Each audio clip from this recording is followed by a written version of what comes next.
هغه ځوانان چې غواړي خپل کاروبار وکړي زما په بهترین وخت همدا دی چې شروع کړي ځکه ته ډېر ای آی سلوشن لري چې یا رب ما غریب نه کړي ځکه غربت ما ته هېڅ ګټه نه رسوي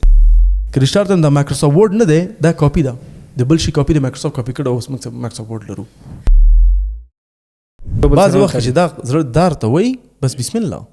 خبره ختمه. ډېر ځوانان د کاروبار لپاره چې دوی باید خپل کاروبار ولري په دې خوبونو کې دي سره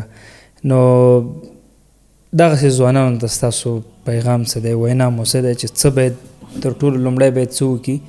او چې تر څو پرې هغه اول قدم دی مثبت واخلي ناکامه پکې نه شي که داسې مختصر یې واضح کړي.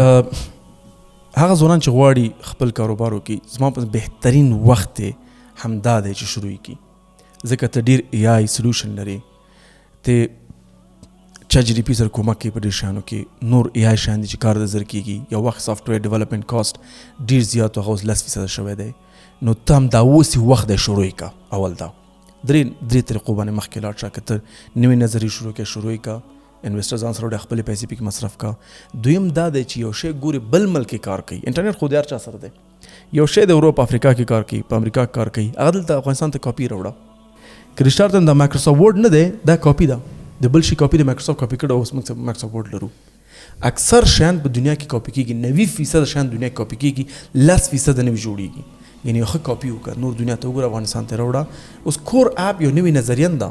دا په دوبۍ کې په لندن کې په هر ځای کې دا اپ شته دی ما فقط افغانستان ته راوړی دی یو نوی مارکیټ ته ویسه نوي ځای ته ویسه خطر مخکې لاړ شه او یا یو څوک چې مخکې نه کامیاب روان دی ته ورسره لاړ شه پارټنر شه ورسره مخکې لاړ شه خو لیکن دی بهترین وخت دی چې خپل کار شروع کړي. د کاروبار په نړۍ کې ستاسو تر ټولو لویه ناکامي کومه وه؟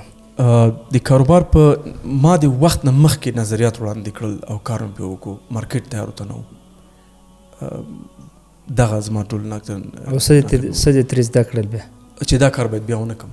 یعنی وخت نه مخکې چې هغه زما هغه نظریه د وخت نه مخکې وه تر څو پورې د خلکو ذهنیتونه ماحول تیار ورته نه و چې هغه نظریه قبول کړي. هغه کوم پروژې یا تجارتونه دي چې ته پکې ناکام شوی که دلته نومونه موږ ته واخلې چې تر څو پورې موږ هم زده کړو چې هغه ته نږدې نه شو بیخي؟ ناکامي زما په نظر چې حقیقت دویم دا وه زه یو مشکل لرم چې زه نشم کولی چې په یو کار شروع کړم تر څو پورې هغه ښه کامیابه کړم صبر ورته نه کوم بیا بل نظر لرم هغه باندې کار کوم بیا ټول ځان سره کشکا کړم زما په نظر بهتره به دا وه اول ورځ نه که یو تکمیل چې ښه په پښو درېږي او بیا بل شروع کړم نو دا زما د تجارت یو ناکامي وه د انټرپرنرشپ کې او دا کار نو خلک ونه کړي. تاسو د پیسو شهرت او هدف ترمنځ انډول څنګه ساتي؟ زما په نظر باندې پیسې او شهرت دواړه یو اسباب دي چې ته استفاده کې هغه استفاده ستا په لاس کې د ښه استفاده کې شر استفاده کې خو زه همیشه خلکو ته وایم او زه همیشه دعا هم کوم چې یا رب ما غریب نه کړي ځکه غربت ما ته هېڅ ګټه نه رسوي متوجه زه مشکل غربت سره نه لرم چې پاک ورته وایم نو خپله د غربت نه غواړې او مشکلو سره لري مشکل هدف مې دا دی که زه په خپله داسې وخت راغلی چې ما شپږ میاشتې یو پتلون اغوستی دی وخت نه و کرونا وه وخت نه و زه لاړ شم یا هغه کومه بېرته د وینځه بېرته مې وینځو اغوستو مې خبره ختمه پاک ورته وایم دا به خلک ډېر جالب وي دا اوس زما چپلقې ته ګورې ما 3 ځای ګنډلي دي دا زما چې پښو کې دي لاندې پوډکاسټ کې ګنډلي مې دي زه مشکل نه لرم چې شکېدلی شی واغوندم مشکل نه لرم چې چپلقې مې دوباره بیا وګنډم مشکل نه لرم چې دا کالي ما فکر 3 کاله مخکې 3 کاله مخکې کړي دې کې هېڅ مشکل نه لرم یعنې زما خپل شخصي ضرورت مې دومره نشته دی زه غربت سره مشکل نه لرم لیکن غربت ما ته یو ګټه نه رسوي هدف نه چې زه خپل کوم هدف لرم د ژوند هغه ته ما ته هېڅ کوم کومک نه کوي نو دې دپاره باید اقتصادي سړی تکمیل وسي چې هغه خپل هدف ته ورسېږي. مخکې د ډېرو شیانو وویل چې ځینو کې ناکام شوی هم مې چې کله هم په خپل کاروبار کې یا په یو بزنس یا په یو بله پروژه کې ته ناکامه شي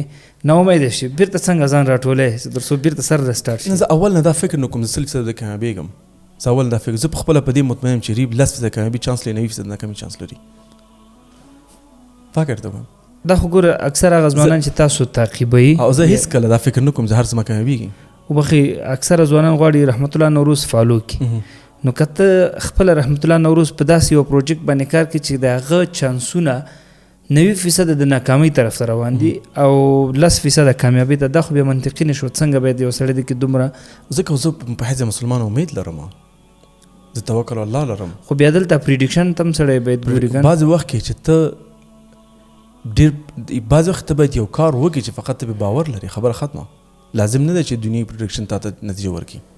او داسې شوي دي. یعنی که موږ قاري صاحب که موږ د قمر پریډکشن کړی وای موږ به چېرته وو؟ اوس په د هلمند په ناوې ولسوالۍ کې زموږ مسجد دی مثال دی که نه. لازم چې هر څه باید ته پریډکټ کړي، هر څه باید ته کالکولیټ کړي، هر څه باید یو بل بعض وخت چې دا زړه دار ته وایي بس بسم الله خبره ختمه. توکل ته مخکې وي بالکل. استخاره، توکل او بس خلاص. او عمل اقدام او قصې نه او جدي وایم عجیبه ده